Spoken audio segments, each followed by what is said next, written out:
and welcome to the Property Legacy Podcast. This episode is all about sales.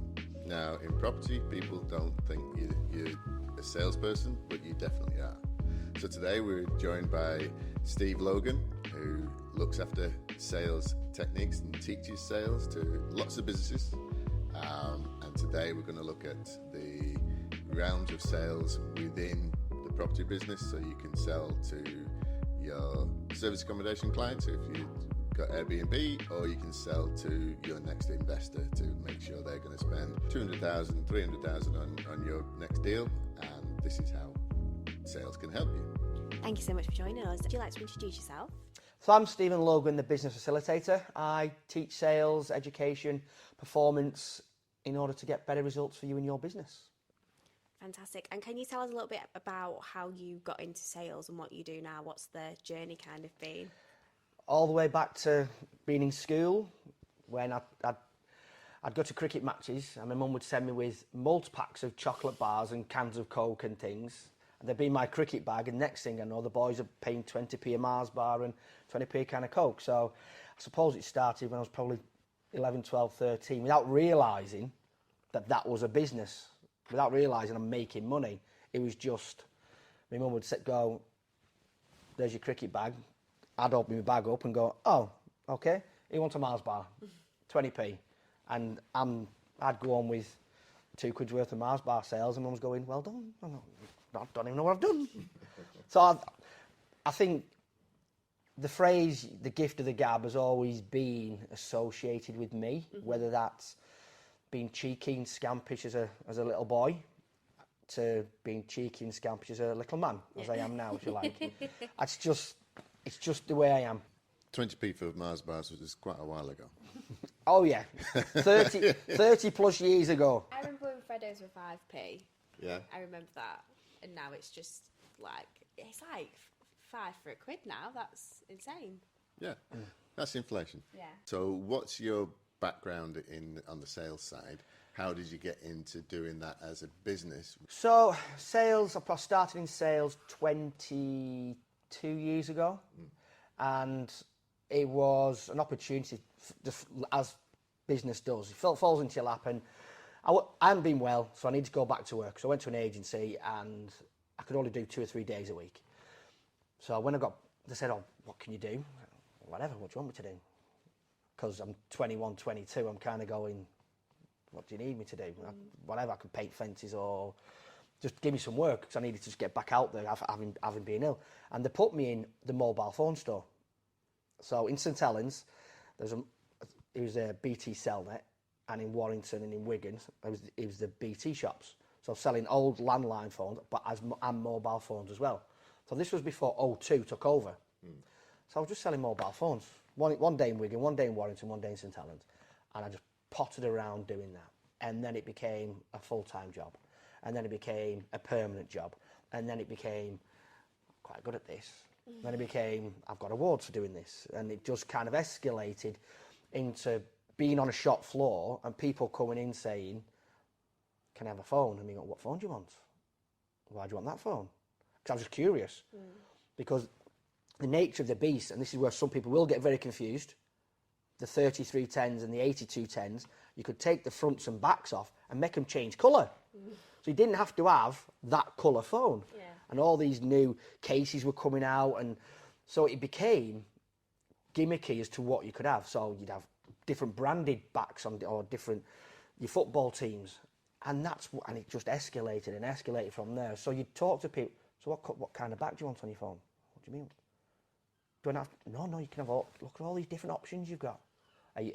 So the older ladies would come in and they'd want something different. The younger lads would come in, and it's just literally asking questions about what do they like. So without realising, 20 plus years ago, I was doing hearts and minds conversations, and all I was actually doing going, what do you like? Why do you like that? Can I have one of that? So my biggest sales was always on accessories. Yeah.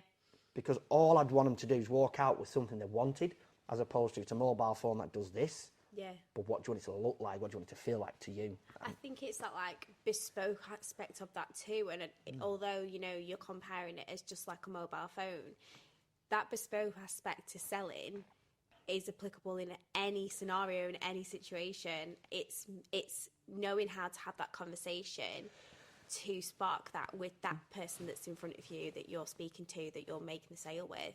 I know obviously you follow some kind of like sales process. So do you want to talk a little bit about that? The sales process hasn't changed for thousands of years, and it hasn't.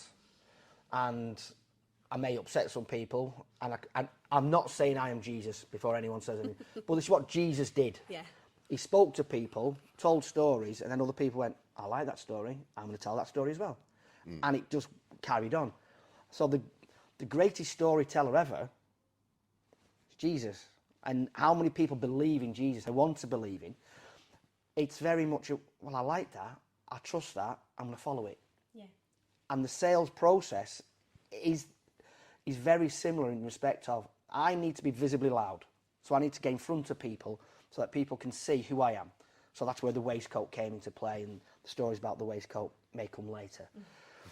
But in order for me to be known, I have to be seen. Yeah. So I have to be seen first. And so whether that's online, social media, videos, being heard on podcasts, etc.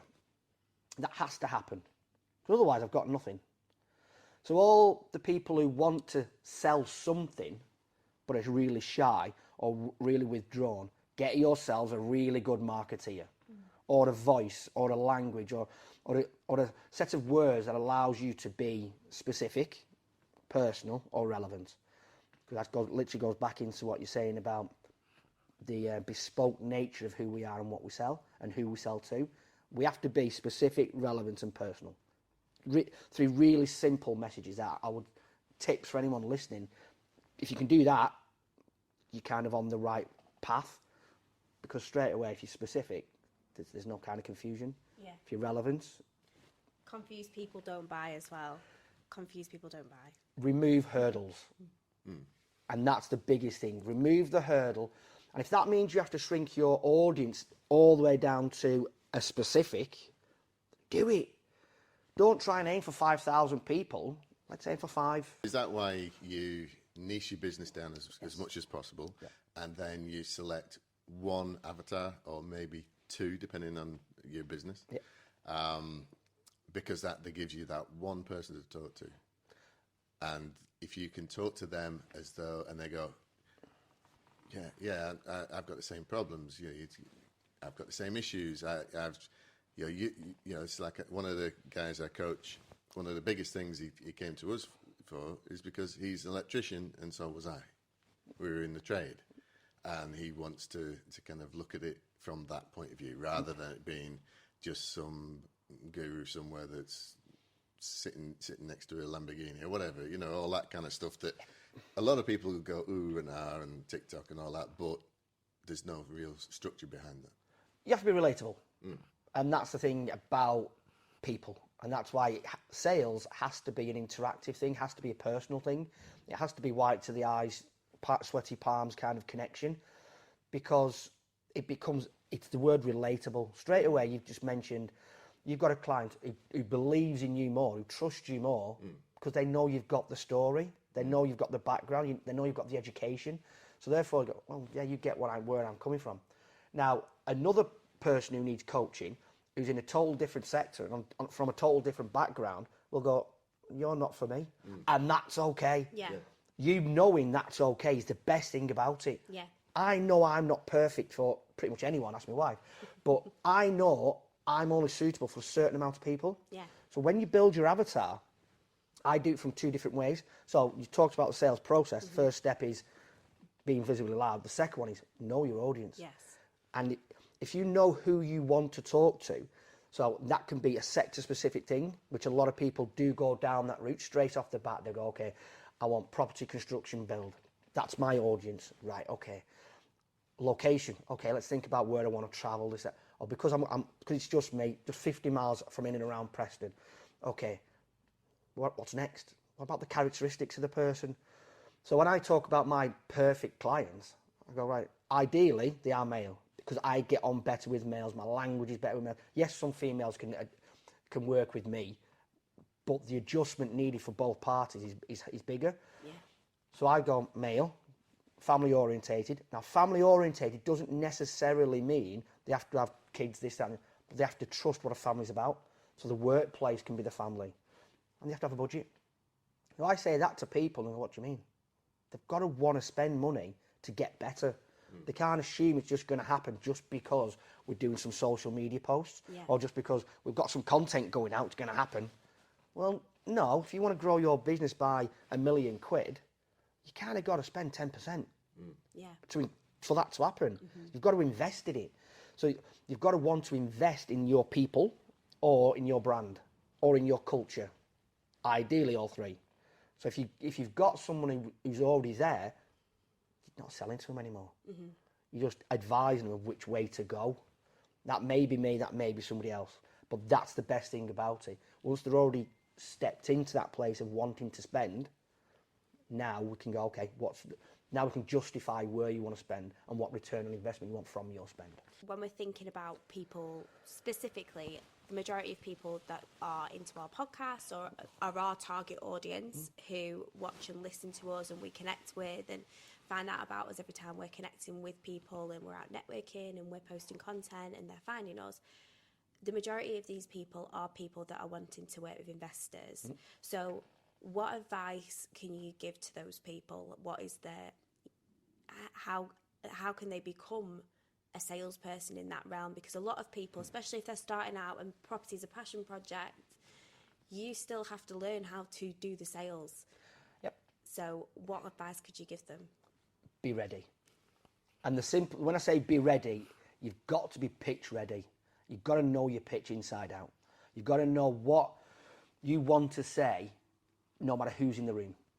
So that can be as vague as it needs to be, even though it needs to be specific. But if you're in a room, and if you're in a room and you've got 25 investors, you know what your pitch is. If you're in a room of general networking, when you've got account managers over there, you've got Juice Plus people over there, you've got all your other B&I shout type events where you've got one of each sector in the room, and you're going, right, okay, there's 25 different heads here. Who's relevant to me? You've got to have your pitch ready, not for the generic, but it needs to be, because you don't know who knows who. But at the same time, you've got to be specific to the accountant who knows people's businesses who have got money in their bank and going, they could spend some money. You must have 300 clients who are profitable. Are they looking for an investment opportunity? So you've kind of got to tell a story that's relevant to them, but at the same time, vague enough that everyone's engaged with. No, you don't. Forget the vague. Forget the vague. As we've talked about, be specific, niche down, understand your audience. I'm looking to speak to an accountant. Even point them out in the room.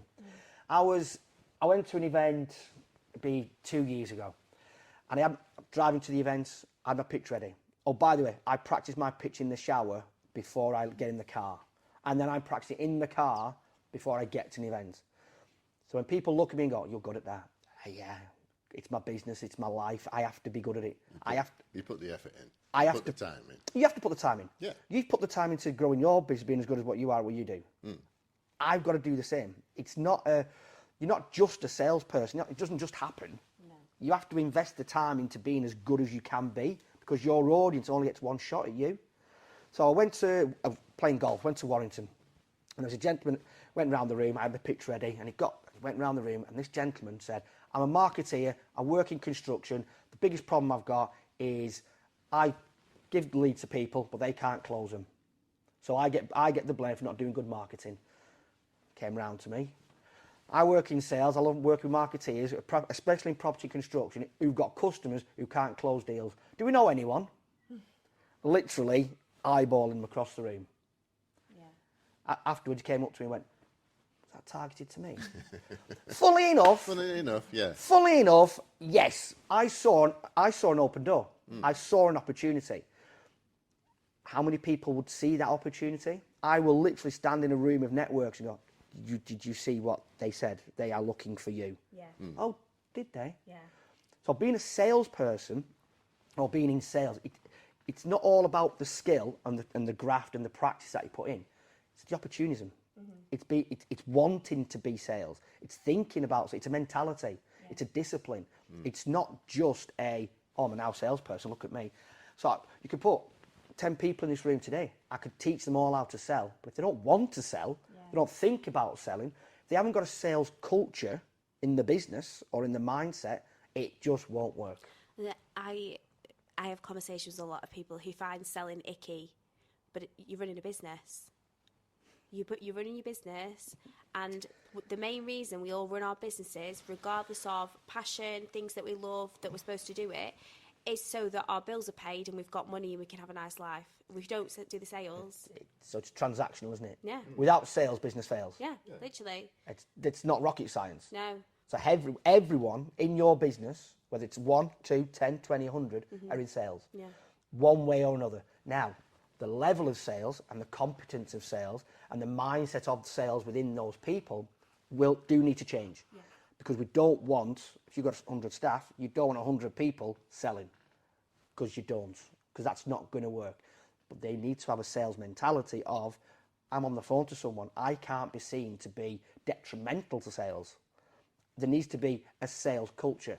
There's so many places and so many people who I talk to. If I said to them, have you got a sales culture or an anti-sales culture in your business? You know, what does that mean? Well, do you want more sales in your business, or does your business do everything in its power to stop sales happening? Oh yeah, we've got loads of people. Imagine that.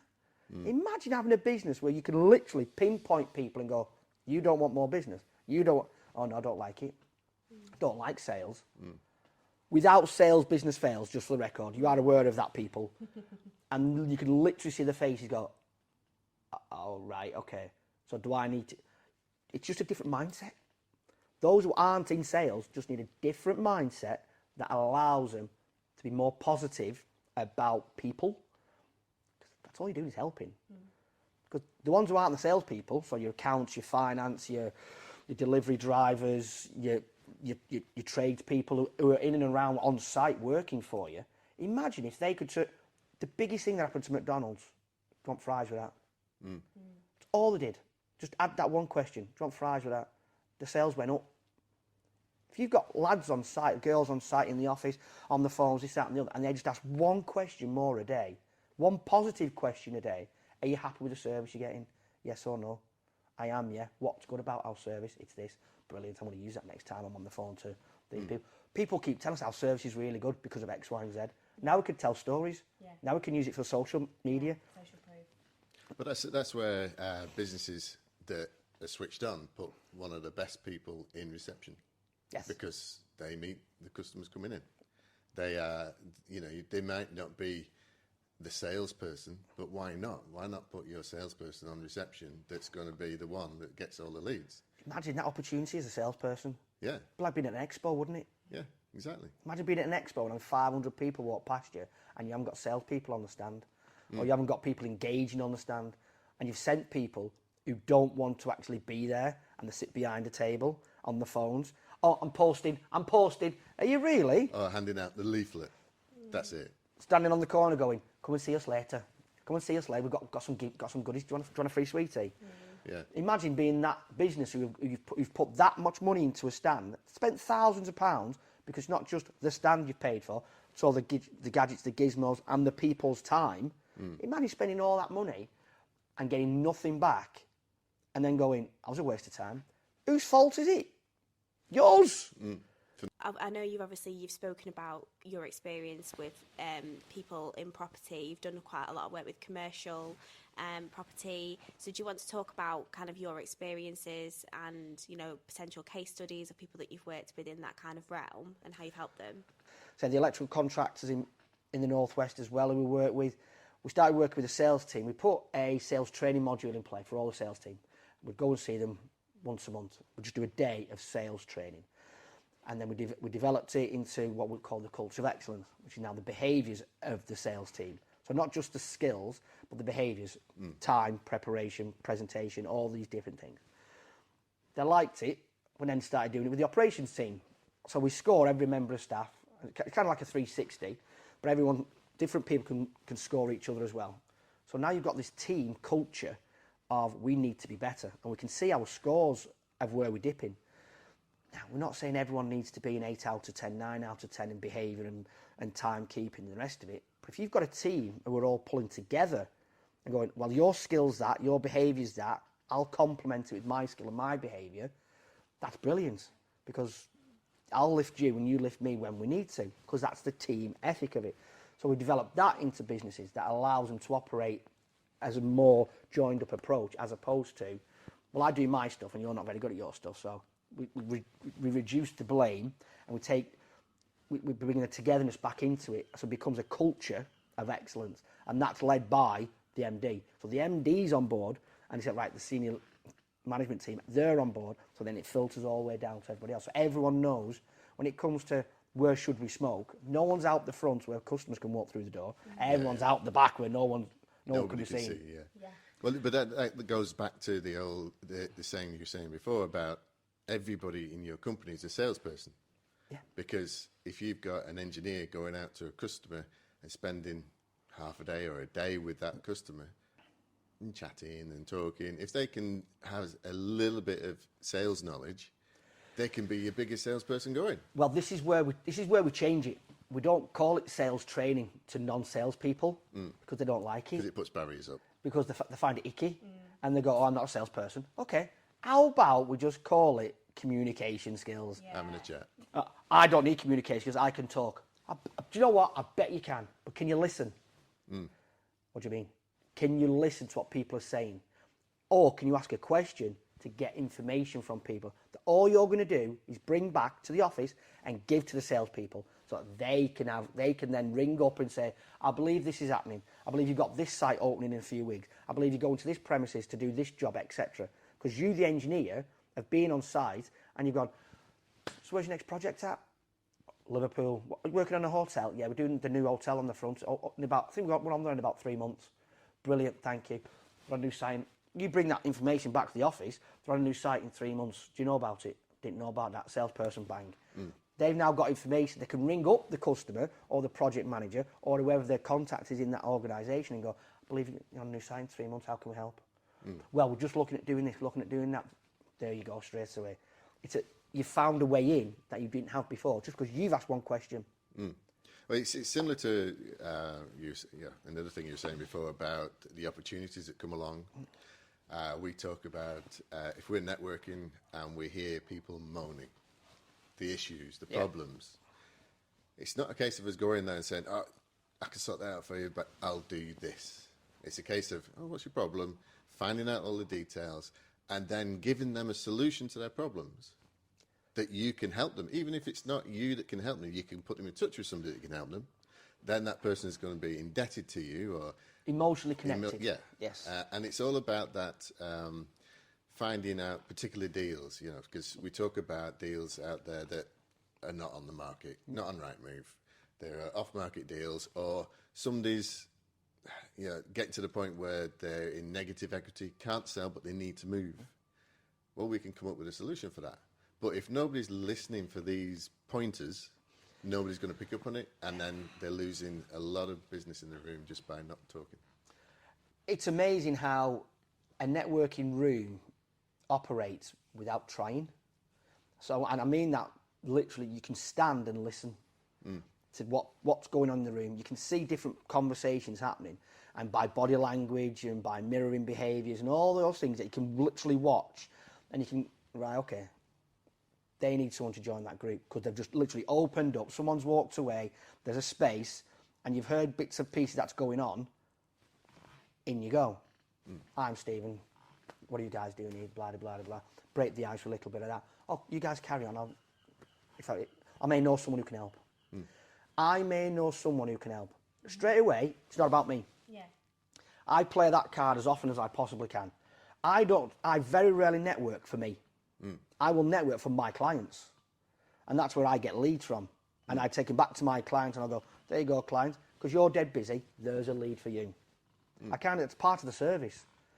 They don't pay for it, apart from the fact that they're paying for me on a retained level or a coaching level. So I'll very easily go networking and go, so what problems are you having? Well, X, Y, Z. I may know somebody who can help me with that. All the clients of mine, so I know how good they are, because I only work with good people, don't I? That rhetorical question. And then straight away you've built some credibility with the people who you're talking to, and that the know, like, trust process has happened very quickly. I'm asking them to trust me. I'm asking them to trust social media, which people do. Oh, they'll trust Facebook before anything else, or Instagram. This is it. It's on Instagram, it's true. This is it. Forget me standing here talking to you with the whites of your eyes. Yeah. This is a true story. You tell someone on LinkedIn, oh, must be true. Yeah. It's got to be right. Instagram's right. Yeah. And you're going, all right, whatever. Believe that, I don't mind. Yeah. Which is why all of my stuff goes onto my LinkedIn page, so that people can go, no, read that. Don't listen to me sell, because I'm a salesman. You're supposed to believe me. It's my job. If you didn't believe me after 10 minutes of talking to me, I shouldn't be doing what I'm doing. So don't let me wind you and cajole you into something. Talk to other people. They're all there. So you were talking about your waistcoat before. Will you explain that? Because I'm waiting for you to tell me about the waistcoat thing. The logo. Yeah. The waistcoat is the brand. Why did I start wearing a waistcoat? Genuinely, I kept spilling ketchup on my shirt. I needed a second layer. Yeah. So when I started networking, I needed a second layer. And you walk into a room and you're going, well, I'm not that type of person who wears a jumper. Yeah. No disrespect to the ones who wear jumpers, they know who they are. I'm not that type of person who wears a three-piece suit. Yeah. Because again, no disrespect to you know who you are. And I'm not the guy who's just going to wear a T-shirt or this. I needed something as a second layer. Because literally you go networking at 6:30 in the morning, 7:30 in the morning, you have your bacon or sausage sandwich, you put ketchup on your shirt, the rest of the day you're knackered. You're done. Yeah. So I needed a second layer. So the waistcoat was one of those things of, it's different. I've got some in my wardrobe. Because when you go to weddings, you buy a three-piece suit. But then you never wear waistcoats ever again. No. They're just hanging in your wardrobe. So I had like 5 waistcoats in my wardrobe that had never been worn. So I'm looking through my wardrobe going, how can I be different? I need a second layer. I can't wear a jumper. I can't wear a three-piece. I don't want to wear a jacket. I've got a waistcoat. So I started wearing waistcoats. And I've never spilt ketchup or brown sauce on a waistcoat. That's the silly irony of it. And then, so then it kind of just stuck. So then I was networking, and it just became, he's the guy in the waistcoat. The guy in the waistcoat's here. And it carried on, and that's where then it was easy for it to become the logo, easy for it to become kind of brand recognition, easy for it to become a cultural thing. Because when you think about people in waistcoats, it's a waiting on staff, it's delivery, it's a service provider. Yes, you've got your ice cream men, but they still serve ice creams. There's only really the snooker player one I get that it's not really in keeping what I'm looking for. But yeah, I'll come play sport with you. Yeah. But yeah, it's a second layer, so I didn't stain my shirt. That's good though. Good practical advice. Yeah, and it's something that again, it's just that personable, like relatable thing. It doesn't have to be this. But it's what it's become. Yeah. What the waistcoat's actually become now is a cape. Yeah. When I'm wearing it, I'm in work. Yes. So, COVID. Yeah. So you'd see so many people in the T-shirts. And during COVID, networking, one-to-ones, I was in my waistcoat. I was dressed for work. Yeah. Got out of... My wife was absolutely unbelievable during COVID with the kids, and her business went through the roof. So we just kept a routine. Yeah. But my routine is the waistcoat. Yeah. I turn up to do this. Yeah. I'm in work mode. It's your uniform. It's uniform. It's the cape. Yeah. And people will have heard me refer to my waistcoats as my capes in the past, because it is. I genuinely feel different in the way my family see it. Yeah. They see me walk. They see me get up in the morning, put a waistcoat on. Dad's in work mode. Yeah. So it's like he's going to work. I don't go to work every day. Yeah. I don't. Sometimes I'm playing golf. I'll have a waistcoat on my shirt. That still works. It's still work. Oh, it's definitely, but they don't see it as work. No, Yeah. no. But it's still work. But yeah, when I've got this on, is when I'm delivering sales, when I'm delivering people improvement stuff. It's when I'm being, I think, the best version of me. There's another side of Steve. It's the charity side, the charitable side, the events you put on every year. Yep. Where did that start? Obviously, you got the prostate cancer badge. Yep. But where did it come in that it was your big yearly event? It started, you could get some tears now. It started when a good friend of ours, Laura, she was born with cystic fibrosis. Okay. And she died. So we wanted to raise money for it. We wanted to do something. So again, this was pre-COVID, and we just did a night at Lee Rugby Club, and we had 120 people there or whatever, and we said, this is good, this worked. We've learnt lessons in doing it, and we raised some good cash. We were like, okay, we'll do that again, and then COVID hit. So we came out of COVID, and we heard a story of one of the families who went to school with our boys. They'd lost a baby, and the maternity unit at Preston called Baby Beat. And so we thought, let's do an event for them. And we literally, this is just me and my wife sat on the settee, just, should we do something? Yeah, are we bored? Yeah, we'll do something. Yeah, whatever. And it then gets legs. And because it gets legs, it then goes, we've got to do it now, because people are kind of going, you've got to do it. So we can't just do a night like we did last time. Let's do a golf day. Because I've got a network of people who will come and play golf, and that's not a difficult... They just needed an excuse to play golf. This is it. I'm literally getting people on me now going, what are we doing next year? I just need to put the date in diary. Yeah. I just need to put the date in diary for golf. I'll sort it. So we did Baby Beat, and then obviously this year, one of our friends in our network last August got diagnosed with motor neuron, and did our event in June. We said we're going to do another event, and we just didn't know what we were going to do it for. Dean got diagnosed in August. Well, that's what we're doing it for then. But we can't just do a golf day, can we? Because we've done that. We need to do something a little bit harder, because this guy's dying because his motor skills and he can't physically do stuff anymore. So we've got to do something that's going to push us. So we did. So we did the 3 peaks of golf, and we did Scotland, Wales and England in 24 hours. We played 3 rounds in 24 hours, and then did a night event at Preston Golf Club. And that's the thing of raising money and raising awareness and educating more people. Because we've heard of motor neuron, and people go, okay, the motor neuron thing, it's big, Rob Burrow and things like this. And you're going, yeah, but motor neuron's been around for years. You talk about sporting superstars who have had it. So Lou Gehrig, from the Yankees in the 30s, one of the best baseball players ever, had it. But it's called Lou Gehrig's disease over there, and you're going, it's the same thing. This isn't new. This hasn't just come out in the last 10, 15 years. This is a huge illness that, education-wise, people haven't twitched into it for one reason or another. And it takes a Doddy Weir, it takes a Rob Burrow, it takes a Dean Fox in our community for people to go, tell me more. Let me understand more. Because guess what? It can have this isn't a genetic thing. This isn't a lifestyle choice thing. It's not a case of if you smoke, if you drink, if you eat this, that and the other, you stand more chance of getting it. Oh no, this is literally just a bang, you've got it. And I think as people in business and people who grow networks and have that like no trust, we have a responsibility to be showcasing these types of things to our networks of people and making people aware of what's happening, because there are lots of people, and it can happen to anyone in any kind of circumstance, but a lot of people have these things that are happening and changing in their lives, but they've not got a big circle of people to shout about it. Is it our duty? Is it something that we choose to do? I think it's everyone's duty to be organ donors. I think it's everyone's duty to give blood. I think that is a duty. Is it everyone's duty to educate others in different illnesses and different diseases? That could be, and we're going through. We're going to lean into a kind of mental health side of this, if you like, because you're asking blokes to be open. Yeah.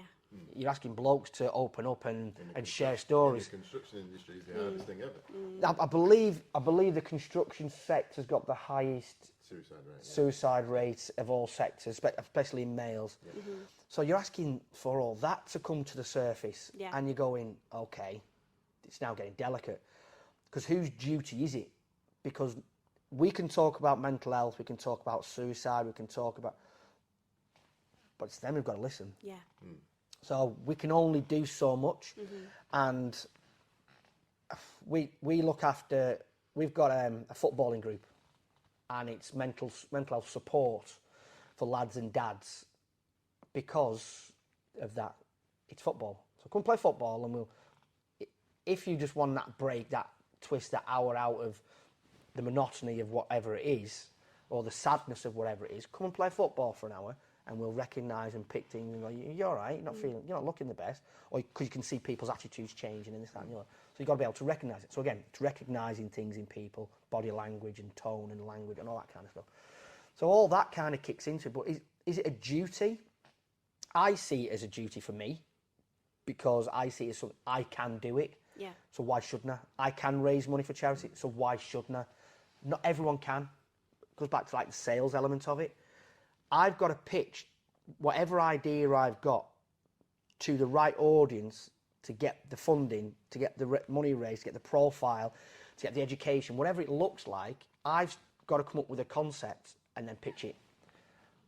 That's a salesperson. Yeah. Not everyone can do that. No.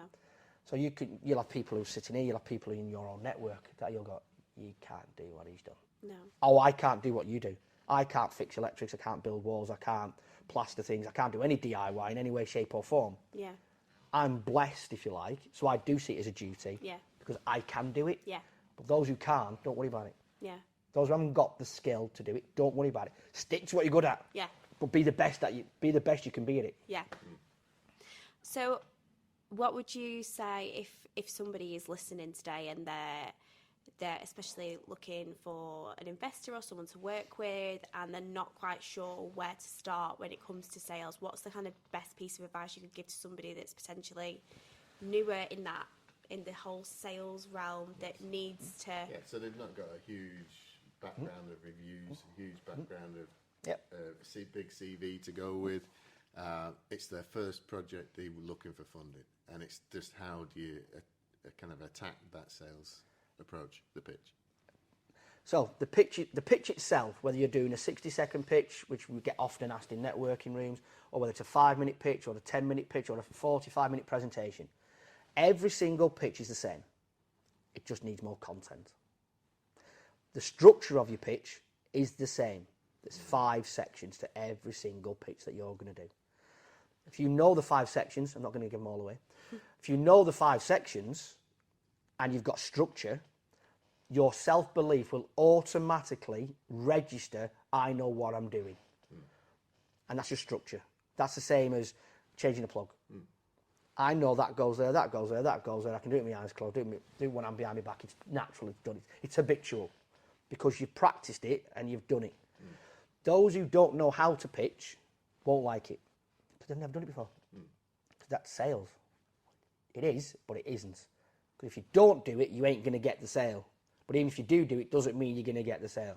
But the better you are at your presentation and understanding the structure, understanding the 5 steps that goes into a presentation, the better. Now, the most important part of it, and a marketeer will tell you this better than anyone, is the story. How do you build a story? 6 to 8 barrier is something we'll talk about a lot in the sales training, whether it's resilience, or whether it's skills, or whether it's... But it's always about the physical, mental and emotional way in which you handle yourself. So presenting, you've got to be aware of the 6 to 8 barrier. Are they bored? Are they overwhelmed? Are they interested? Are they excited? All the body languages that you'll pick up from them when you're talking, you go, okay, you got really excited about me saying this in the pitch. I'm not going to deviate from my pitch just because you're excited, but I'm going to register it and hold it for later on. So if someone does get excited about presentation masterclasses, for example, registered at the end, you looked interested when I talked about presentation masterclasses in my presentation. Is that something you want more information on? Yes, it is. Conversation. People will give you lead signs in a room from body language. So you have to be ready to see that. Now, if you don't know anything about body language, we've got a body language workshop that we do. Because this is all about better communication.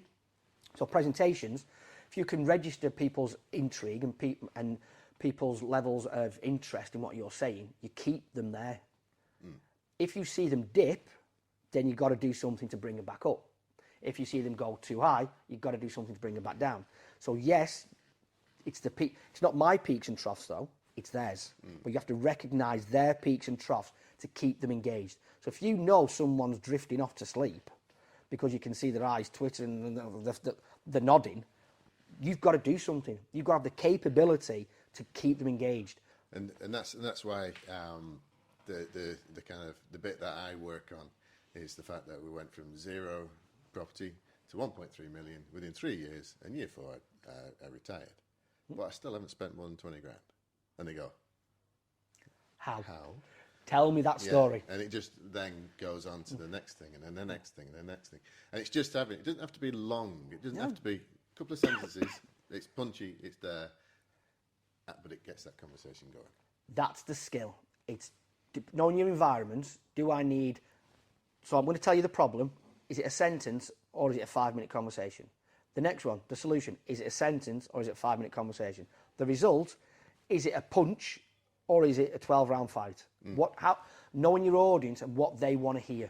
And that's where, again, the 6 to 8 barrier of engagement, you can kind of go, you're engaging with this, I'm going to tell you more. You're engaging with this, I'm going to tell you more. Do you know what? I'm not sure if you are engaged. I'm going to ask you a question within my story so I can tell you more of my story by your answer. That's interesting. Having the skill to do that and having the awareness to do that, because again, it's awareness. It's not all about a skill, but the skill is in understanding the comprehension of the person. Have they understood what you're saying? Yeah. Can I just check that with you? Yeah, brilliant. So I've gone straight away. You're going, I'll move on to the next bit then. You just sanity checked it. So if someone would like to work with you, who are the types of people that you work with? Who are your target customers? Who would you like to work with, and how can they work with you? So if we're doing the workshops, so the presentation masterclass as an example, they will be small business owners, usually individuals, who are going out networking or are going to pitch but don't know how to pitch, don't know how to present themselves. And that will be a mixture of trades. That'll be young entrepreneurs. When I say young, as in young in experience, not necessarily age, who want to be able to present themselves better. Because they're going networking and they're not sure why it's not working. Well, they haven't got the right message. They're not in the right room and not speaking to the right people. Getting them to understand that, giving them that education. So that's one type of audience to work with. Then we've got the business owners, again, probably in the property construction and build sector, who've got teams, and they're going, well, we're really good at this, but why isn't everybody else working to the same kind of standard? So that's a culture of excellence workshop. So we put culture into a business that allows them to operate on an even keel. So everyone is performing and everyone's delivering. Because if everyone's behaving, then everyone's performing, then results improve. That's just natural. That's not a kind of voodoo SEO type thing. This is what happens. If we all behave better, we'll all perform better and we'll get better results. So it's understanding the businesses that if you're a business lead and you're going, I know my business can operate better, but I'm not sure how, the Culture of Excellence workshop fits into that. And then you've got your sales teams. We've got 19 workshops all around sales behaviours, sales culture, sales attitudes, how to close, when to close, why to close, body language, as we've touched on all these different things. All the workshops were designed originally for salespeople to become better at sales. Because if you're better at sales, you get better results. So that's your business owners who've got sales teams, your business owners who've got multiple teams and not sure how they're operating to the best of their ability. Then you've got your single owner businesses for presentation skills, motivation skills again, and to believe in themselves a bit more about what they can actually deliver. Amazing. How can people get in touch with you? The best way to get in touch with me is via LinkedIn. All my details are on there. You can connect to me, ask me questions, find me through there. You've got all my recommendations are on there as well. I don't have a website because LinkedIn does what it needs to do for me. And all my details will no doubt be shared from a phone number to an email address. If you're lucky enough, ask me for a game of golf and we'll do it on the golf course. And I'm more than happy to play golf with people and have lunch with people who want advice, who want recommendations, who want support, but not quite sure how to do it yet. Well, thank you so much for joining us. We really appreciate you, your time and coming on the podcast, and we're very excited to share it with everybody when it comes out. Well, thank you guys. It's been fun. Thank you. So that's the end of today's episode. Property Legacy Podcast will bring you another episode in another couple of weeks. To support Property Legacy, you can find us on Instagram, Facebook, TikTok, LinkedIn, and we've got a brand new website. You can go on there and find out more about your hosts, how to get involved with the podcast, and any future events that we may be involved in as well. You can find us on YouTube, Spotify, and Apple Podcast. Please like, subscribe, and give us some reviews and feedback on what you want to see on future episodes. Thank you so much for supporting us, and we'll see you on the next one. Bye. Bye.